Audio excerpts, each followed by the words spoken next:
All right, looks like we are live, Pete. Yep. All right, so I got audio. We're straight. Video looks good.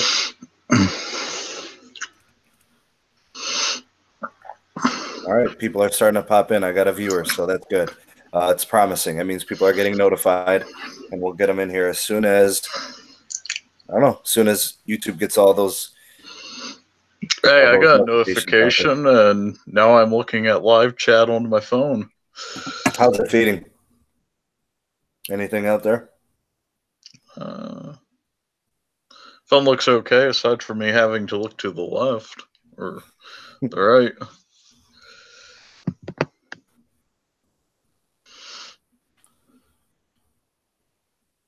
All right, so we've got a few viewers in here.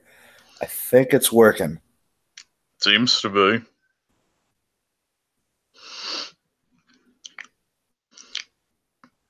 See, Mark saying sounds good, guys, and Mo saying what up. Excellent. Burke going, hey, guys. Hey, Burke. As you guys are getting in here, go ahead and give us the formal hellos, the formal ahoys, as Pete would say.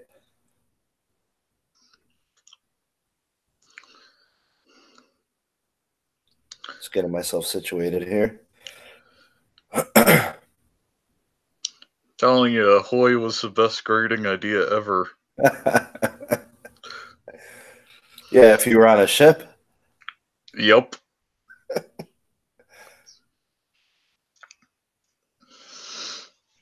All right. Mo says testes 1, 2, 3. Nice one, Mo. Just got out of school, huh? All right, so I think we are set to go here. We'll wait for some people to pile in, but we already have 7 viewers. All right, so what we're going to do today with today's podcast. It's been a while, first of all, since we've done it. It's been a while since we've had Pete on. I know usually I try to get these on Fridays, but today seemed to work out the best for the both of us. So we're here live with you guys Saturday, January 5th, 2019. This is the first edition of the SMT Mobile Tech Podcast, and we got a special guest to bring in the new year. We have Pete B. He is here. He is live. We've done the podcast together before. He helped me kind of carry the show, and it really was a great experience. I enjoyed it. I'm sure he did as well. And we're ready to give you guys another one. So, Pete, go ahead and say your hellos. Well, ahoy all. There you go. And as you guys are kind of filtering in, and make sure as we go through all the topics in today's podcast, be sure to give us your thoughts and opinions. I'll kind of periodically check in there, see what you guys have to say on certain things, and of course, you're more than welcome to agree or disagree with anything I say, anything Pete says. I'm sure he won't take it personally. I like fact checkers. I like fact checkers. If there's things people want to add, I'm welcome to it. Oftentimes there's certain things I'm not very knowledgeable on that they can fill me in on, so I definitely welcome that. All right, so for topics today, we have kind of a quick recap of the earlier video from this week on the AT&T 5G speed test. That was there were some screenshots made available by a Redditor who took speed tests from a 5G connection. Hey, it's 5GE. You gotta make that clear. I think you're right. We really do have to make that clear because it is not 5G. So we'll talk about that. We'll recap that video and the highlights from it. We'll talk about AT&T's 5G vision. Me and Pete might go on a rant a little bit. We'll each get a minute to say our piece. Then we'll talk a little bit about Verizon and their 5G, and we're going to compare AT&T and Verizon, see who's got the better situation going on. Let's see here. Then we're going to talk 5G hardware. So we'll talk manufacturers. We'll talk smartphones, devices. We'll talk SoCs, processors, battery life, all the things that kind of come and play with it. And then the last thing, if we can possibly have enough time to get to it, we'll talk Apple and their current situation. A lot has been going on this week as it pertains to stocks, production of certain model devices. I don't know. a bad week for Apple, I would say. What would you say, Pete? Bad month. Bad month. Bad holiday season, actually. So we'll talk about Tim Cook and what he had to say. We'll talk about what's going on in terms of the stocks for Apple, the reasons as to why, maybe sales are down and expectations for this next quarter have kind of been tempered. And we'll see where Apple goes from there. We'll kind of give our predictions and see what happens. So, Pete, I'm going to give you the floor because you are a special guest. The AT&T 5G speed test video that I did earlier this week, the basic premise was a person had access to the 5G puck, right? The 5G puck, which is broadcasting or transmitting the 5G signal, and he gave the speed test results. And he did the same thing with a 4G LTE connection. And what we saw was there wasn't much of a difference between the download speeds. I think it was a difference of there also wasn't much of a difference with 187. the upload.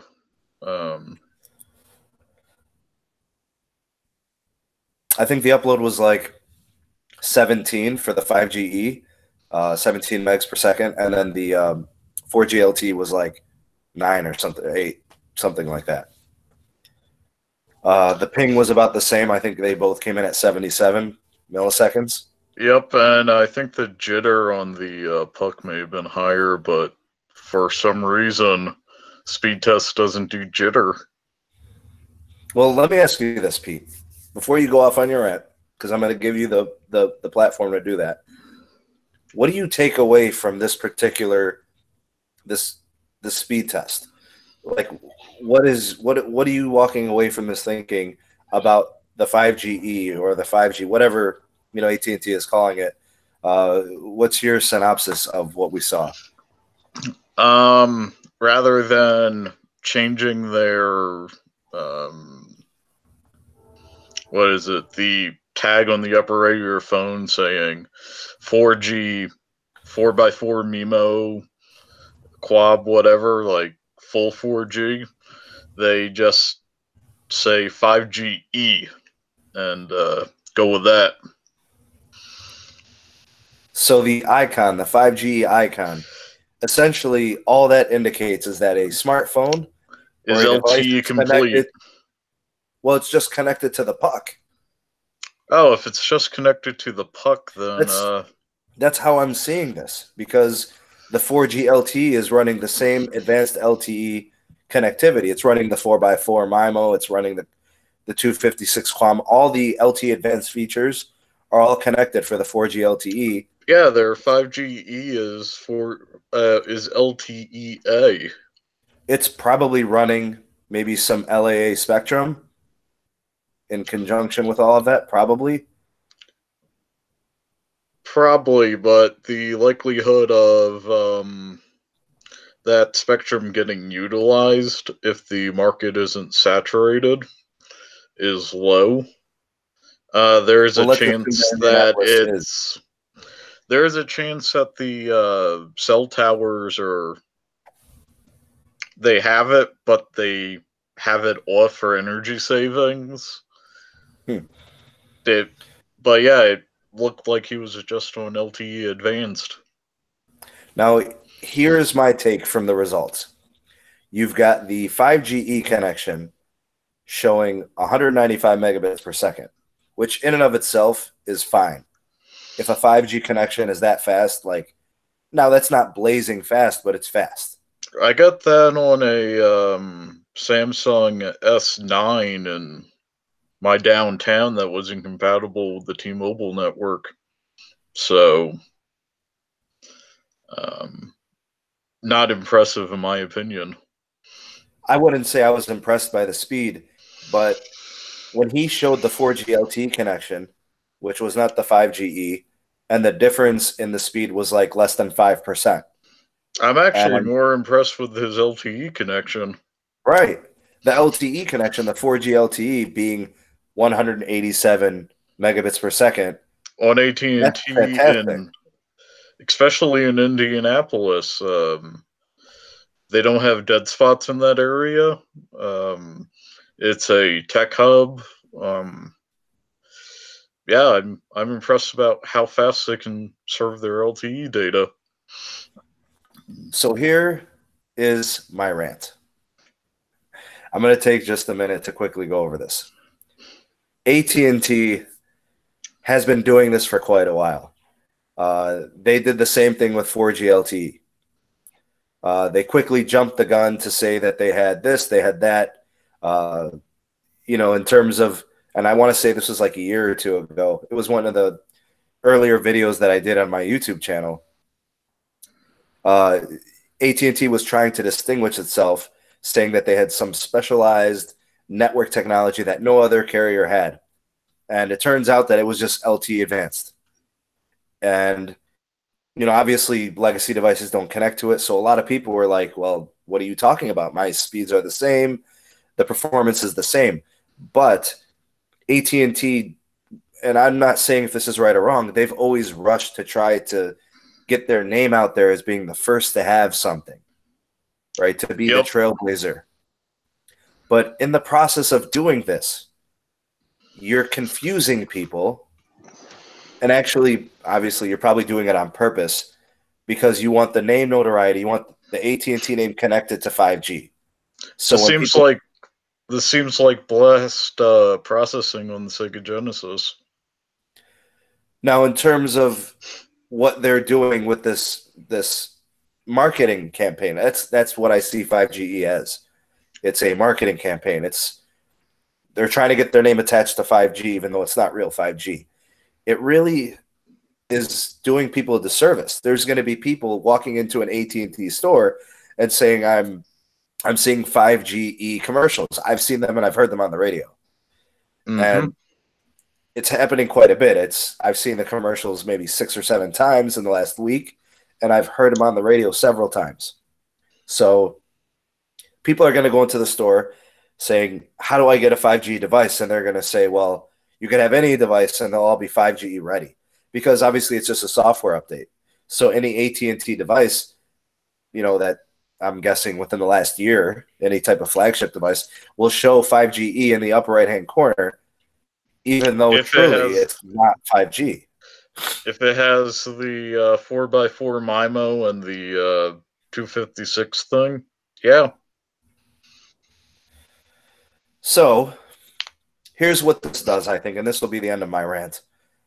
This is why people are so skeptical about the effectiveness and the initial deployment of 5G. There's so many people that are quick to say there's no real 5G. 5G isn't anywhere close to being deployed. Slow down the hype. I get why they're saying that. It's because of things like this. Because we don't have 5G smartphones. We don't have mobile 5G. We're talking about pucks and hotspots and $500 Nighthawks, this, that, and the third. We're not getting 5G spectrum. We're not talking millimeter wave spectrum, right? Nope. These are just standard airwaves. LTE, yeah. Yeah. So I'd like to say shame on AT&T, but it's kind of been what they've been doing for a while. And if there's anything you want to add to this to close on it, go ahead, Pete. I think they missed the time they were Bell Labs, and they literally had things people didn't expect. The 5GE is indeed a disservice because they're using that to upsell LTE advanced technology. T-Mobile upsold me on LTE advanced technology, but with them, at least, it was justified in, hey, you need to buy a new device to get a new antenna.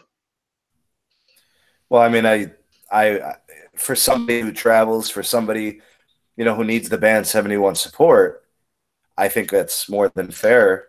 I mean, yeah. I don't think it's an issue. You could upgrade to the newer Galaxy device, per se. I'm guessing the new Apple devices have the Band 71? Since 10, I think. Okay. So, they want you to upgrade through them, obviously, but for them, it's about having a more complete and thorough network as they are trying to compete with AT&T and Verizon. Yep. But in And this case, AT&T is not competing with anybody. this is just an upsell for having a badge that is misleading in the upper right hand corner of your phone, or I don't know, left hand corner based on the phone. Right.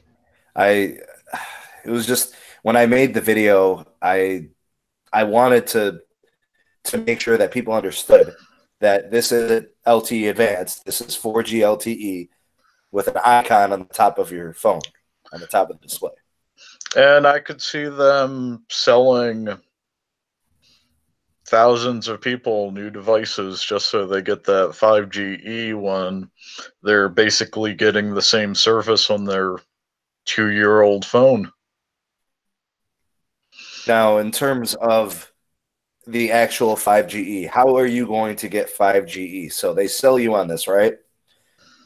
In order to have 5G through AT&T, they're using basically an access point, a transmission point. They're using the Nighthawk something model, whatever it is. Yep, that Pete, and that is a complete joke. Bucks. Pete, they're selling it for $500. Total ripoff. It's a $500 router. It's a $500 router, and you pay $70 a month for 12 gigs of data. 15 gigs per month. That's your allowance. Yeah, $70 for 15 gigs. Comcast in my area offers for $60, 100 megs a second. Can access it with a $40 802.11 AC router, and they cap at 1,024 gigs in a month. So it's like you can get it if you want to say, "Hey, I'm on 5G," but other than that, they're ripping you off. So they're limiting how much data you get with it. They're charging you $70 a month. They're limiting your market. Right. It might not be available where you are. Most likely it's not. I mean, what do they have? About a dozen or so cities? Yep. If that. So $70 a month. Super fast. $500 for the connection, right? You've got to get the router. You have to get the Nighthawk model, very specific from them. 100%. You're not going to be taking it to another provider or anything like that. This is all bad.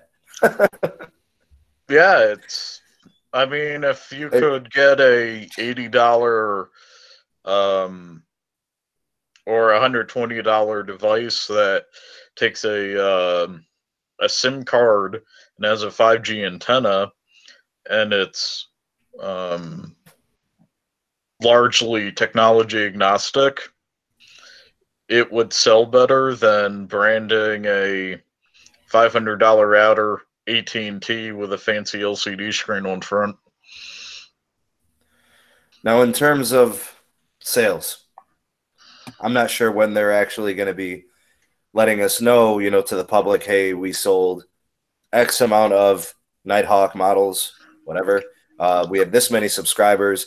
Is there a time where you think we can expect some numbers from them?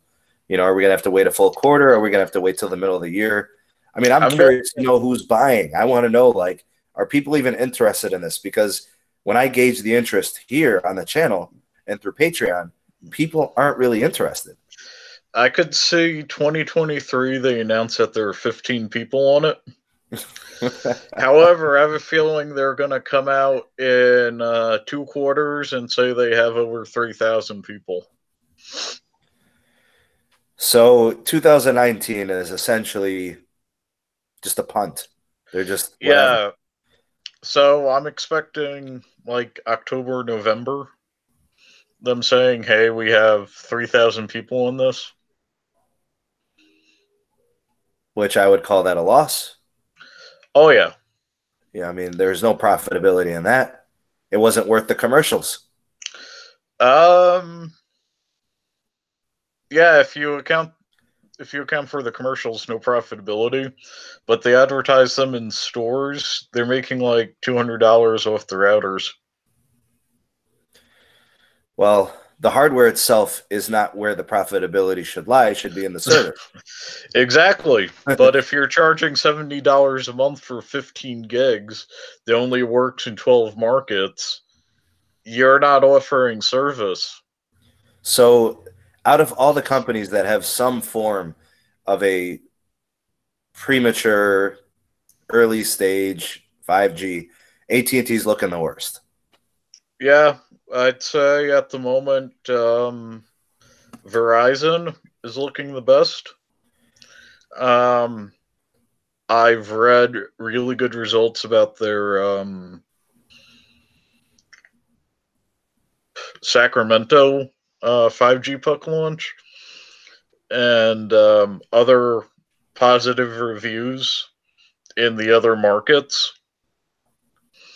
Sprint and T-Mobile aren't doing anything, to my knowledge, Yet. and AT&T is doing this, so they're doing something worse than doing nothing. So AT&T's situation with 5G right now sucks. Yeah. T-Mobile is obviously in the works. Sprint's like a loaded gun, right? Sprint's got like this great spectrum that they can utilize for 5G. But they're tied up in the merger, so we're just going to count them as one. Yep. Verizon, which we're talking strictly fixed 5G at this point. Verizon is the best thing going. Aren't they also using millimeter wave on the fixed stuff? Well, the only thing that's going to distinguish what AT&T is going to eventually get to, AT&T will eventually get their standards-based 5G rolling by the end of the year. Yep. Verizon is going to be transitioning. Right now, Verizon is proprietary. Everything they're doing is their own personal setup, their own It's hardware. Good for branding. It is, but at some point, they're going to be pulling all of that out of people's homes, and they're going to be going standards-based with new technology. So, but as of right now, their situation, it's working. One last thing about the AT&T thing. Found online through NVMOs selling unlimited AT&T data at LTE speeds for about $40 a month. And based on the market, you would have parity with their 5G ePuck, but not a 15 gig cap, a deprioritization at 25 gigs. So they're essentially selling you 15 gigs of LTE for $70 plus 500 plus the router, the puck. So, I don't want to tell people not to do something, but this screams stay away. I would strongly advise against it. Yeah, it's not a good service. There's no value in it, and it's not really distinguishing itself from 4G LTE. You'd be better off adding a SIM, just using it that way. Yep. Now I have a $20 a month T-Mobile account that has the same data cap. That you just use as like hotspot data? I run a LTE tablet off it at okay. like 150 megs a second down. That's pretty good. Yeah. And I think the difference between 150 megs down and 185 or 190, that's negligible. Actually, in most use cases, anything beyond 80 is negligible. Well, I could tell you after speaking to a Verizon representative about speeds in my area, things were kind of bogging down and slowing down, and I called just trying to figure out what was going on. They said that the priority for Verizon, I was speaking to a Verizon rep, he said the goal is to keep LTE speeds at or above 15 megabits per second. Yes. So it They're complies not worried about with 80. They're not worried about 90, 120. They don't really care. They want people to have uninterrupted service as they're working with all of their applications. 15 megs a second is the current FCC standard for broadband. So they want you to have broadband parity connection. That's exactly how he explained it to me. So if you're getting more than that, they say that's nice. If you're getting less than that, then they're more concerned about the network performance because, that's They where people are struggling to run certain applications, especially like high definition video. If you have an issue where an area that you say gets 15 megs a second down on your smartphone, and that issue is systemic and lasts long, you could actually get a fine from the FCC, which is why they aim for 15. Well, I mean, honestly, I think LT should be well beyond 15 megs, but I guess if we had consistently throughout the nation 15 megabits per second connectivity, a lot more people would be happy, generally speaking. Oh, yeah. Because I've been in parts of, I guess rural areas of Ohio, where 1 and 2 megabits per second is very common. I've encountered that with T-Mobile, Sprint, and AT&T in Central Colorado. So now, the one thing I will say about what Verizon is doing. So Verizon's got $70 a month for their service. AT&T is doing $70 a month. The cost is the same. There are no hardware charges from Verizon. And I also don't think there's a data cap. As of right now, it's unlimited. So, huge difference there in terms of value. If I lived in a city that I had a choice, obviously I'd go Verizon. And to add a kicker, Verizon will also discount the service to $50 if you have their wireless provisions. Yep, so if you have a Verizon plan, so cheap as you can get, I don't believe AT&T was doing a user discount for the puck. They were doing access only to pre-existing customers. Yeah, I didn't see anything noted about it. I didn't see anything about discounts for people that have AT&T wireless previously, or if they have bundled services like with their TV. I didn't see anything like that. I didn't see any discounts on the device, on the puck. So I don't know. I stay away. If you're really interested, you could probably get one directly from Taiwan for like $350. But you know what I'm saying, Pete? It's just not worth it. It's really not. Definitely for a $350 router, I'm not buying something so proprietary. All right, cool. So we covered that. That was the video from this week. Definitely, if you have an option, go the Verizon route. Probably stay away from AT&T for a while until they actually put out something notable. Competitive? Yeah, competitive is a good way to say it. It's just not substantial enough to pay the cost, I guess. All right, next thing. All right, Pete, one of my favorite things that I actually wanted to cover this year because it's going to be a hot topic, and that's 5G hardware. All right, so a couple of different things that we could do with this particular topic, right? Manufacturer-wise, smartphones, 5G smartphones. There's kind of a handful of companies that we know we're going to be seeing devices from this year. So we're talking 2019. Nokia. Nokia is going to have something. Now, they don't have a big presence here in the States, and but internationally they do. Are they still owned by Microsoft? In terms of licensing here? Yeah. No. HMD, I think. Huh. Okay. Pretty sure. So they're going to have devices that we probably won't really see much of here stateside. But in terms of the US, LG is going to have a 5G smartphone. Samsung is going to have a couple of 5G smartphones. I don't want to touch those Samsung smartphones. They're too expensive. Well, before we get to cost, I'm just kind of highlighting who's going to be Yeah. making 5G smartphones. All right. Huawei is going to be bringing 5G smartphones. However, there's a politics issue there. Good luck getting them through customs. So there's that problem.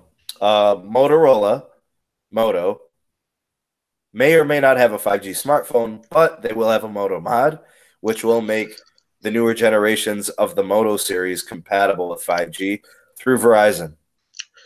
Which I think might be the best avenue. It's incredible. I can't believe this is going to actually probably work the best.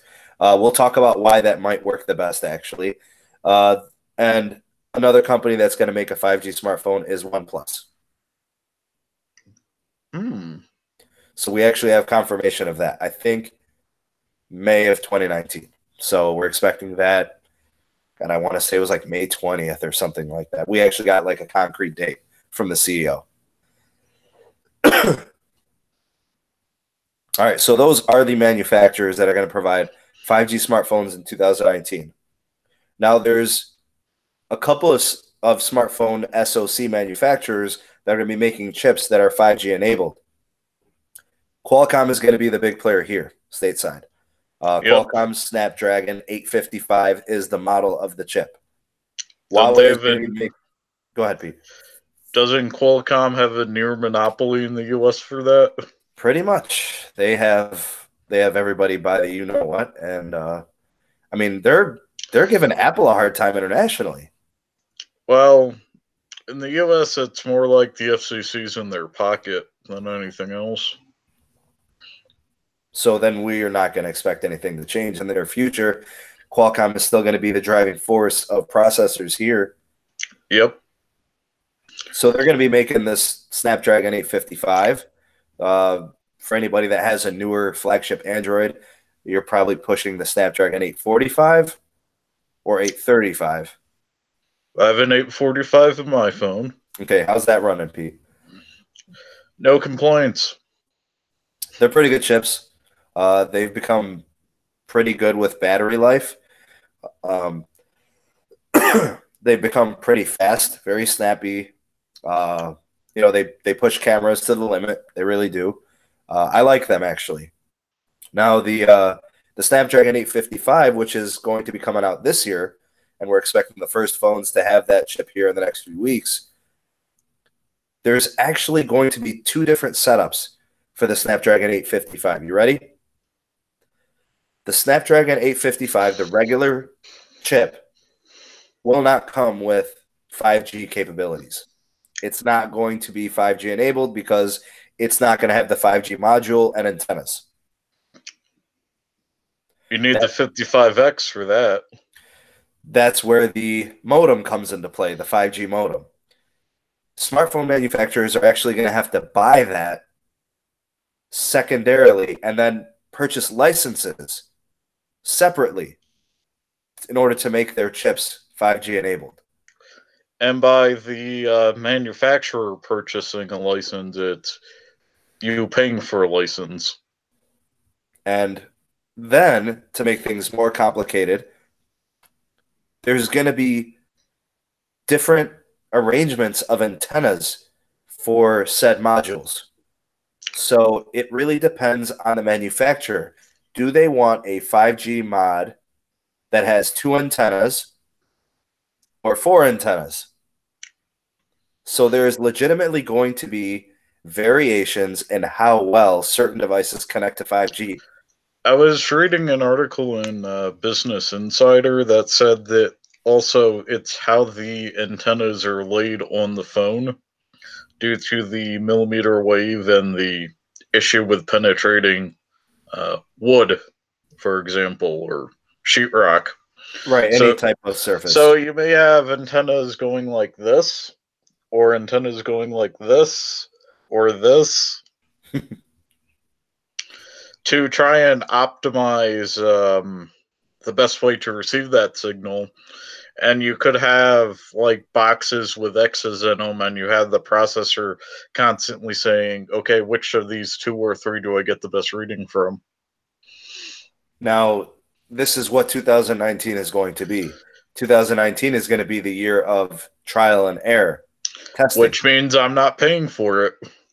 So early adopters are going to be kind of paying to be these guinea pigs.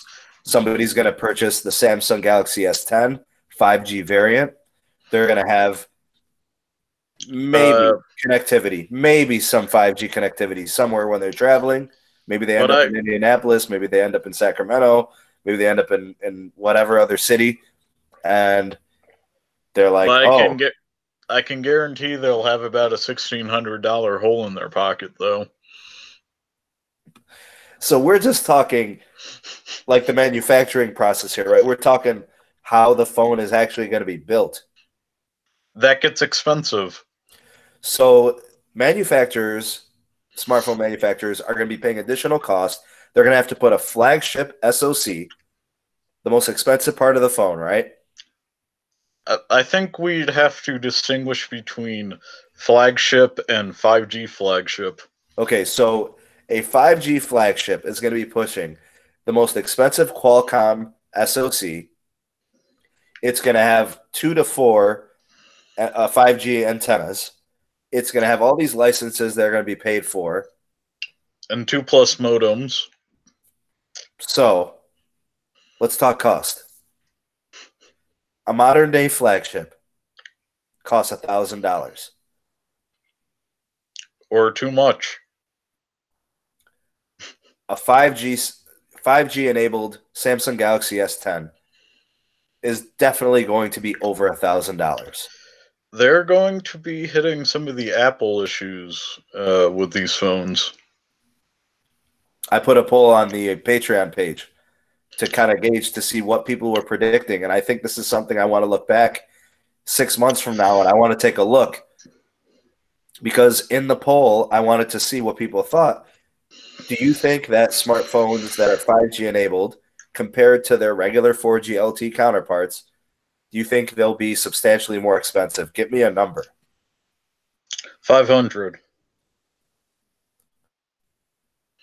So if a Samsung Galaxy S10 comes in at $749 this year, how much is the 5G variant? They tried to get away with $1,400, but sell it at $1,350.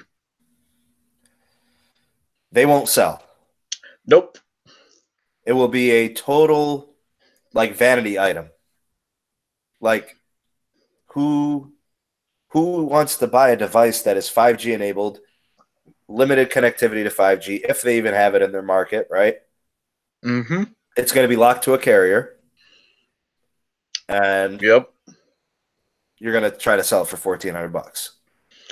Indeed. And I'm just happy that all the markets I'm going to be around won't have 5G, so I won't be missing anything. It was interesting that the CEO of OnePlus came out and said that they're going to be selling a OnePlus device in 2019, May, and it will be 5G enabled. And he said that that device for sure is going to cost $200 to $300 more than the regular 4G LTE variant.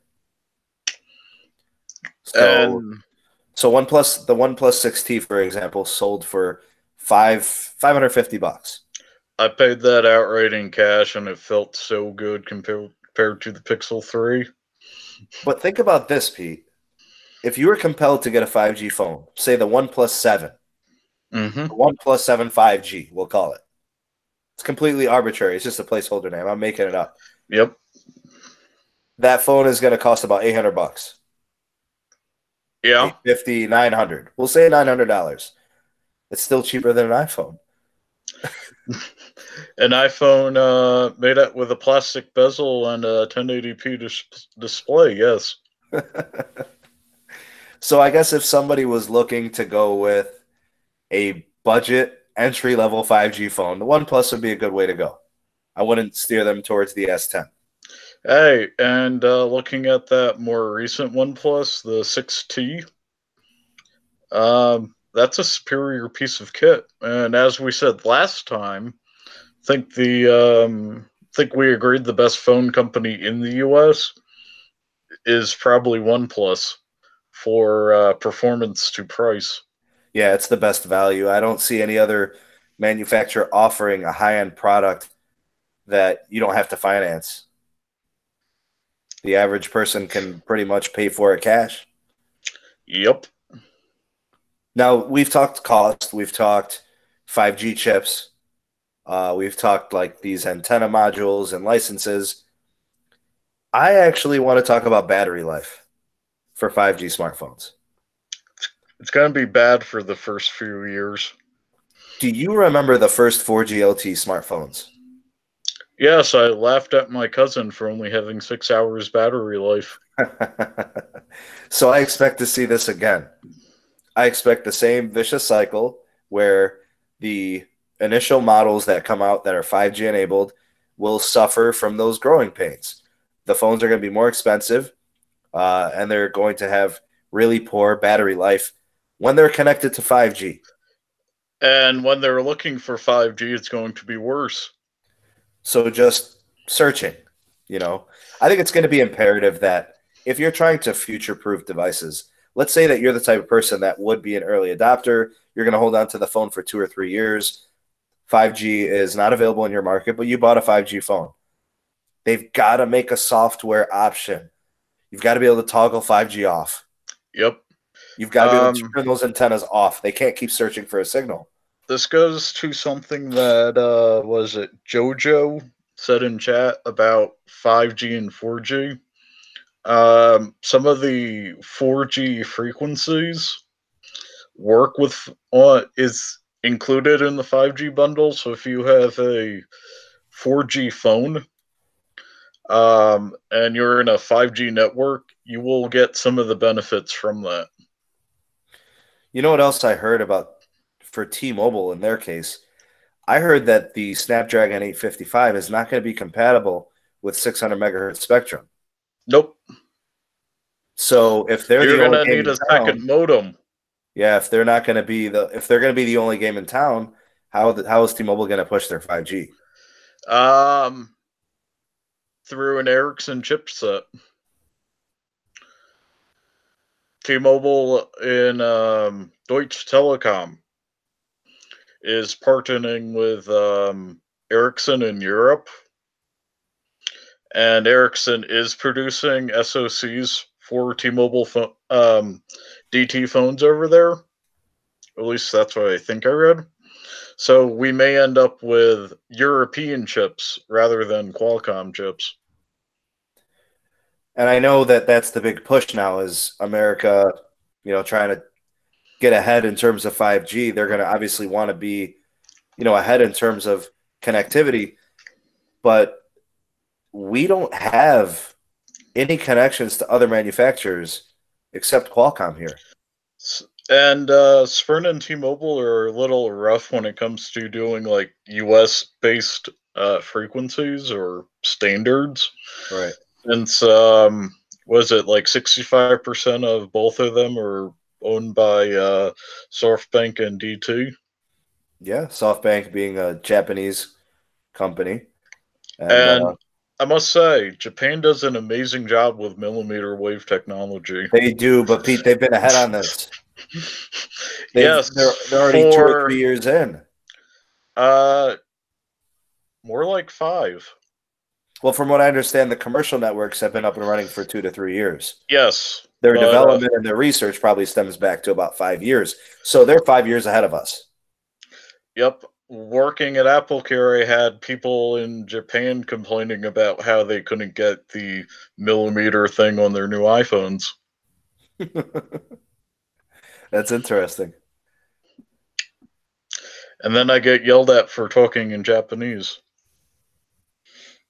Now, the issues with a 5G smartphone as it's searching, right? You don't have any connectivity to 5G, but it's searching for a signal. Battery life's going to be awful. Yep, LTE phones do the same thing.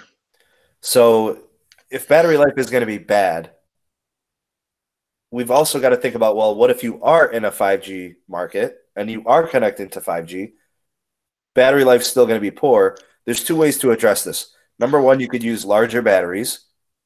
Yep. Number two, different battery technology. I want that Samsung graphene battery so much. I think that 5G may actually be the reason why development pushes a little bit faster with graphene battery tech, because devices are going to need the power. Pushing the processor to do the things that you need with 5G, it's going to need that power, right? It's going to need, seriously, we're going to need 5,000 to 6,000 milliamp hours to get the same thing done on 5G compared to 4G. At the moment, from what I'm reading with 5G phones, I would not be able to hold them with my right hand and get good battery life. Okay, so we've got a battery life issue. We've got cost. We've got all these other things. With the battery life, seriously, I'm not joking. Heat. The processor's running the hell out of that battery, right? The processors are going to have to be throttled. Well, I'm just talking heat production. How are they going to dissipate the heat? They're going to have to use some form of a heat sink. Smartphone manufacturers are going to have to build in something. Either, they've got these little copper wires that they're using. I think Samsung's doing. In Asia, there's this, I think it was an Acer phone that said it was water cooled, where it has some type of it's like copper foil, isn't it? With a liquid in it that moves it around to where your hand is, so you absorb it and it stays away from the battery and the processor. And that's designed to keep it cooler by 3 degrees Celsius. Yes, which is actually a lot if you consider, like, if I'm operating a phone at 33 degrees Celsius, it's going to have like 10 minutes less battery doing the same thing as if I'm operating at 30 degrees Celsius. Absolutely. It's substantial enough to be worthy to utilize that tech. And it costs about $20 to install the system. I'd say that's worth it. So we'd end up paying an extra $70. Oh, yeah. You pay for the innovation, right? Yep. So 5G smartphones are going to be expensive. Have bad battery life. Some are going to be good and some are going to suck. And they're going to get hot. Very hot. So owning a 5G smartphone in 2019 sounds like a bad idea. How about in 2020, Pete? I'm not going to dip then either. So the typical average middle-of-the-road consumer should be looking at maybe upgrading their phone again within the next year or two, and then after a couple more years looking at a 5G phone.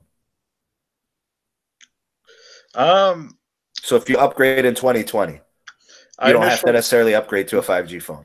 I initially wanted a 5G phone when I first heard about it this year, but then I started thinking about it, and my expectations 2021, 2022. Mark Garcia asked me today, he asked if I was going to be an early adopter of a 5G smartphone. And I just thought to myself, there's really only one reason why I would become an early adopter.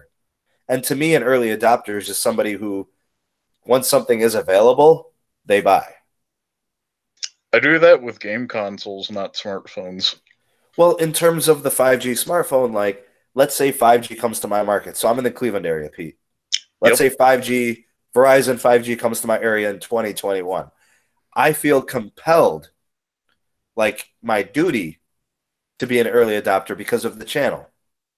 But if I didn't have the channel, I don't think that I would be an early adopter. I wouldn't be compelled to buy the Samsung Galaxy S10 5G or S11 5G. But because I have the channel, I feel like I will. I may end up doing it if T-Mobile 5G comes to my area, or if there's something like a killer app on Verizon in my area that would compel me to switch to it. just because I do technology consulting for a living. It makes sense for you to kind of give it a shot, right through But its at the paces. moment, I can't just looking at the hardware and the price. I can't justify either of them, let alone recommend it to anyone else. Yeah, so I think we're in agreement there. We're all kind of on a 5G hold for now. Definitely not going to be buying a phone until the network supports it where I live, and I'll be connected to it. With me, it wouldn't be until it works where I live, or if I go somewhere for an extended period of time, and it's supported there. Like if I went down to Denver and they had 5G for some reason,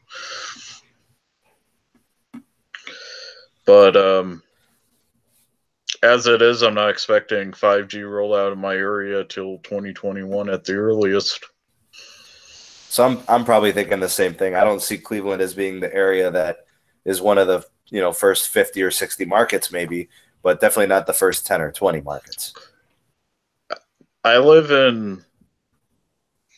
I don't see myself being in the first 25, and I spend most of my day in Boulder, Colorado, which is a national tech hub. Uh, if it wasn't for like taxes and regulations, it'd probably be more prominent than Indianapolis. So maybe top 40. Yeah, I'm thinking top 40. Yeah. So that's kind of where I put Cleveland. I put Cleveland right around there also. Definitely not a technology hub, but a big enough market with enough users that could potentially require some support with 5G.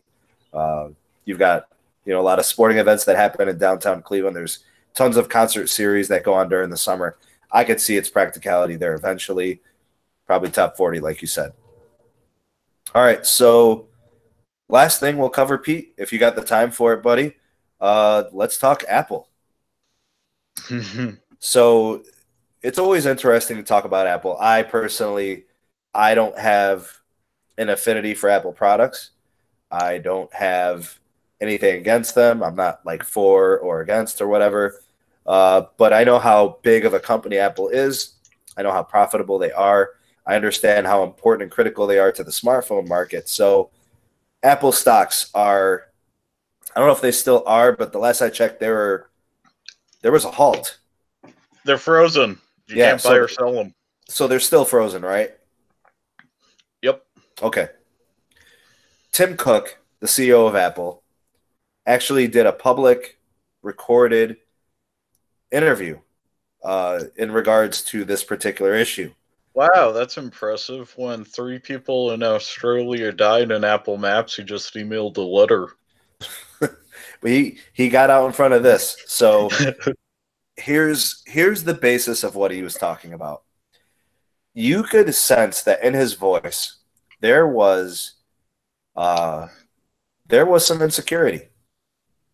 It was the first time I kind of sensed it out of him before. Like I haven't really seen that. So that was kind of interesting. I think obviously they're concerned about sales. They're not where they want them to be. So there's a lot of pressure to succeed in terms of generation to generation, each smartphone release. And then he gave a bunch of reasons as to why their smartphone market is down. So part of it is they released a budget phone, which I poked fun at, the 1080p LCD screen with the plastic bezel. The 720p. Yeah, the 720p. Sorry. That's a budget smartphone, but internationally, like here it sells for around, what is it, like $750? Yep. Internationally, most of the markets that companies traditionally target low-end phones at, because they don't have a wealth isn't as large as it is in the US, etc.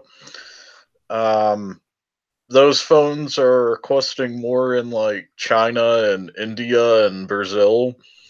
If converted to US dollars, and the top end iPhone XR Max, which is causing some of the issue, and the fact that people aren't hyped over that model in the US means for the first time under Tim Cook, they're having to warehouse phones. So they're slowing production, stopping production essentially. They put a freeze on it for a couple days or a couple weeks actually. So here's what Tim Cook is saying. He is saying that part of the reason why sales are down is because of the whole battery debacle for the last year. what battery debacle? The Samsungs are the ones that explode. No, not the explode. It's the battery replacement thing that they were doing. So they're charging $29 to replace bad batteries that need to be replaced in order for the phone to run well. So you remember the iOS update that was slowing down devices that had lower battery capacity.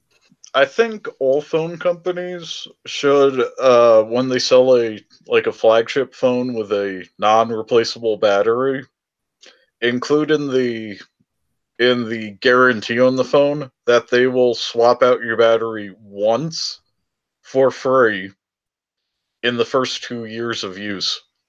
Pete, they will not do that. That phone would become a million seller overnight. Everybody would buy it. Yeah. And if Apple did it, everybody would have an iPhone, a new iPhone. If Google did it with the Pixel 4, everybody would be using Pixel. They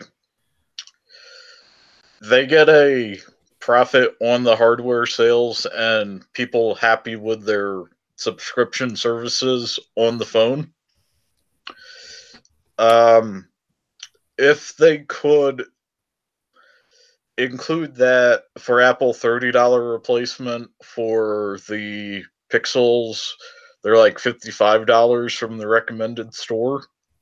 They could just include that and expect like 70% of the people to use it, so 30% don't. They'd make more money offering it for free than they would not offering it for free. Yeah, I mean, I would like to see that. I would like to see, because they're non-removable batteries at this point, everything is sealed, everything is closed. I would like to see something like that. I don't see it happening. But think about the lack of upgrades. All right, that was another thing that Tim Cook was talking about. He said that people aren't upgrading like they used to. I mean, Apple iPhones used to be somewhat impressive on the upgrade. I think the last significant upgrade they did was add a thumb reader on their physical home button and increase the screen size. So the 5S and the 6? Yes. Which was 5 years ago. And that was some of their best selling years, too, so. That's true. Now, in terms of the upgrade cycles, people are now waiting 3 years to upgrade their devices. 3 years is a little unexpected traditionally in the US. It's usually 2. Yeah, we're a 2-year country.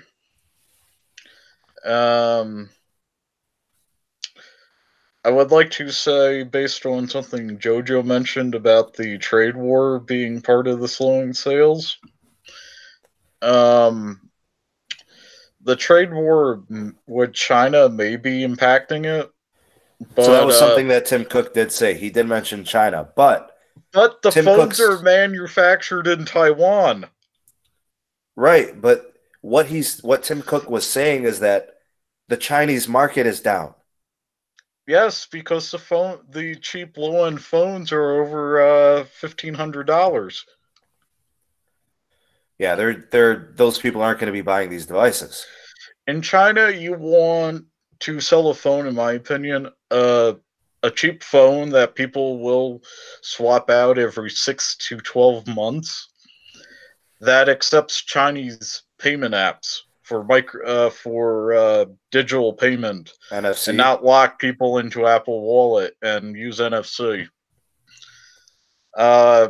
Most of China, like with India, the most common smartphone is a feature phone with NFC. Just so they can run their payments through it. Yeah, so if you're trying to market a low-end phone with all the bells and whistles to these markets, and it costs more than $500 there, nobody's going to buy it. Yeah, the cost is the number one driver there, and they'll buy. Go ahead, Pete. You get two types of people in the Asian market. The low end that want something so they can work and make phone calls and transfer money on, and the high end market, which is like 2% of the entire countries. Which, if you were to have that 2%, you couldn't sustain business that way. Exactly. So they created a phone and they engineered and designed a phone that has no market. So Tim Cook saying that the China is the problem, I mean, that's just an excuse. It's not the reason. It's scapegoating. Yeah, that's definitely not the issue. They've never had a stronghold in China. It's because the Apple retail stores are too expensive, and they don't have subsidies there to make the phone cheaper. And I'll call it China Pay. There's this app in China that everybody takes that acts like PayPal. You can only install it on Android. So no Apple user, no iOS. Exactly. So they'd have to remove that prohibition on an alternative Apple Wallet. Yeah, so their priority is in their payment system. Their priority, yeah, they like the 0.5% they make through doing the credit card processing and locking people into their subscription services that don't work in the markets they're trying to sell in. Yeah, I don't see how, in terms of Apple internationally, they have to maintain the U.S. market. They have to, or else they're not going to make it. I think in terms of growth, I mean, it's going to be hard to get China. It's going to be hard to get India. These people can't afford those devices. And they're already at critical mass in Japan. Well, Japan's a little bit different. There is more wealth there. There is more wealth, but they're already at critical mass, so they can't really expand in that market. They can't do it they're already at a critical mass in the Asian Pacific. They've been that way for the past 5 years.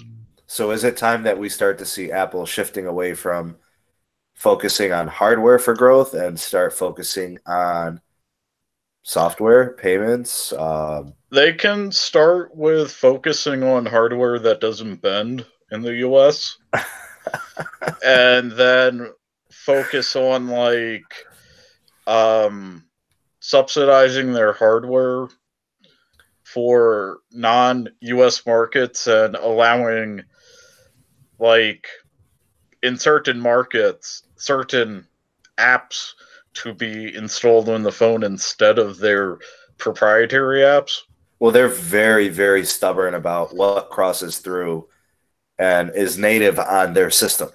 On my Pixel 3 XL, I don't have to run Android. I do not have to use the Play Store.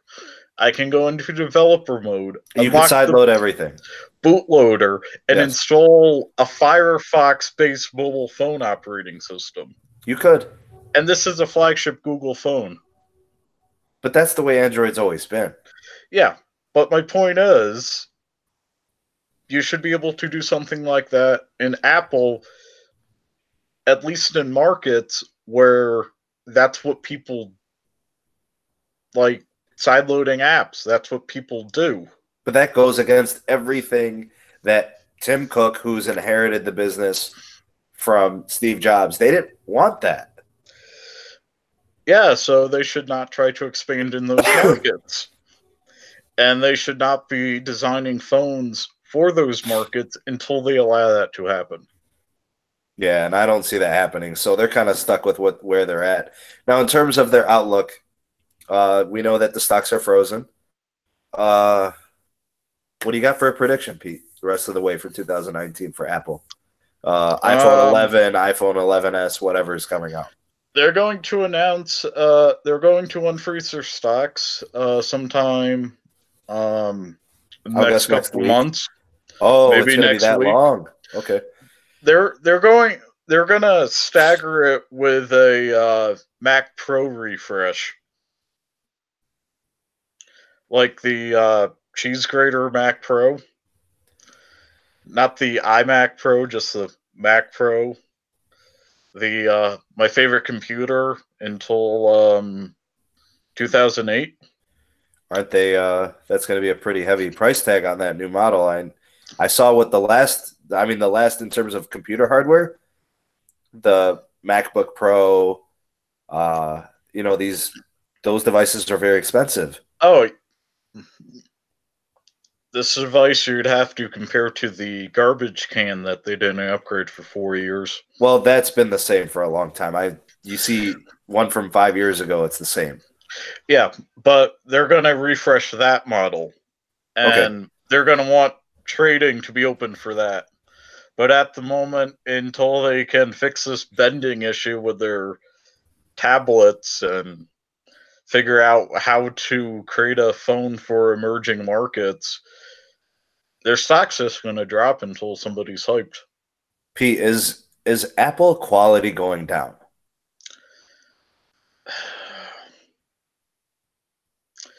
I'll put it to you this way. Up until 2008, I was an Apple fanboy. It's been going down over the last decade, in my opinion. So,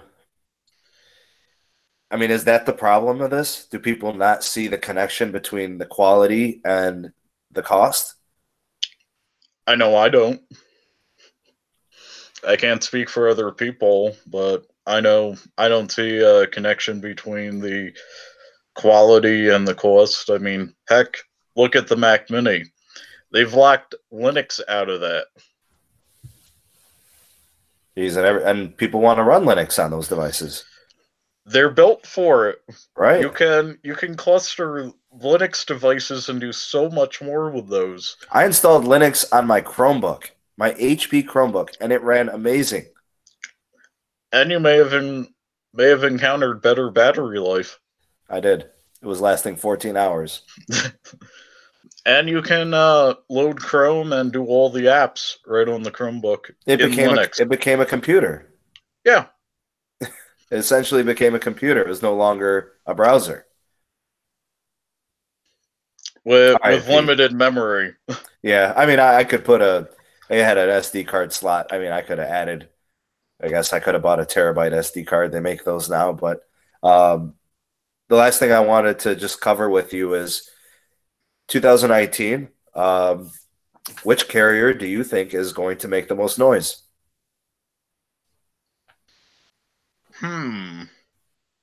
Sprint. Yeah, I'm going to go with T-Mobile. Sprint. Sprint, they're going to neg themselves so the government allows them to be absorbed by T-Mobile. And the merger's going to go through, and there's going to be some outcry about Sprint belittling themselves, and that will make the most noise. I think the merger is going to go through. I know it's kind of like frozen now because the FCC they're recessing. The FCC is locked up like the national park should be. Now, honestly, I think the merger is going to proceed. I think it's going to clear just fine. I think from that point on, you're going to start to see a transition period between Sprint and T-Mobile integrating to a single network. So I think 2021. 2021, I think we're going to actually have the new T-Mobile as we know it.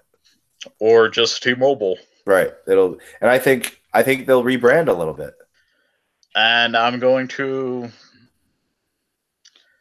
probably only going to notice a difference in my service in certain pockets of the country until T-Mobile starts putting broadcast antennas on the unused spectrum. Well, that's the most valuable part of this whole merger, is what T-Mobile actually wants them for. They're actually buying them for the spectrum. Exactly. They're buying them and their debt. For the spectrum only. Exactly. And the prepaid side, let's be honest, they want Boost. They want Boost, but that's not going to attract as many or maintain as many customers as the fact that they'll have a network to rival the Bell sisters.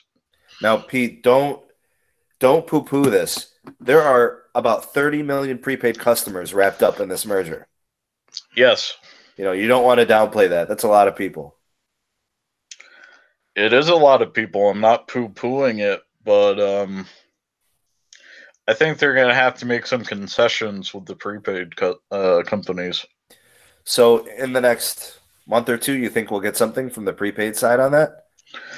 Yeah. I think so too. I think T-Mobile's going to have to give up something on the prepaid side. Or Metro is like fully owned by T-Mobile now, yeah? Like a fully owned. Yeah. I think the Project Fi's and Tings and everything else that operated on Sprint and T-Mobile may end up, due to a regulation, to have either the same advantages as Metro or more advantages on the network. I actually was thinking about this the other day. I think Verizon and AT&T actually want the merger to occur, because I think what that does is I think it forces the hand from the prepaid side. I think they become more competitive as MVNO provisions. Yep. All the Tings and all, they may have to renegotiate. They may end up going with AT&T or Verizon. Instead of being, piggybacking off of T-Mobile or Sprint. Mm-hmm. I think the government, in terms of regulations, they're going to force some of the MVNOs either away from Sprint and T-Mobile, or things will become more competitive from the other carriers on the prepaid side, because really they don't care. They need to become more competitive on the other side. So I think that could benefit customers in that respect. Pete, you got anything else you wanted to bring up or talk about? Nope. I don't know. I haven't really been paying too much attention to the live chat. I know you were able to get a little bit in there, right? I saw you were a little active in there. But yeah, it was a great podcast. Thank you for joining me, Pete. Thank you for taking an hour plus of your time to do so. I definitely enjoyed it. Mark said we need to do this more often. He likes the knowledge drops. Well, Pete, if you want to do it again sometime soon, we could definitely arrange it. Love to have you on, buddy. Love being here. All right. Well, on that note, I think we'll kind of put a close to this. We'll put a bow on it. I am Steen from Steen Mobile Tech. Pete, my special guest, joined us today. Thank you guys for tuning in. Got a video coming out this week. Obviously, there's a lot going on with the FCC, kind of with their freeze. We'll see if anything is going to change in the coming week or two. I'll keep you guys posted on that. And, of course, shout out to the Steen Mobile Tech Patreon page. I'll put a link in the description of this video so you guys can take a look and see if there's something there that you might want to consider supporting me here with YouTube as well as on Patreon.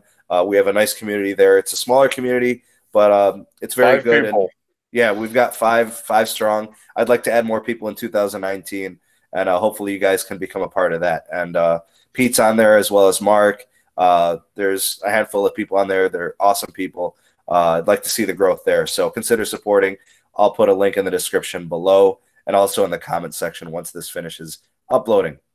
So that's all I have.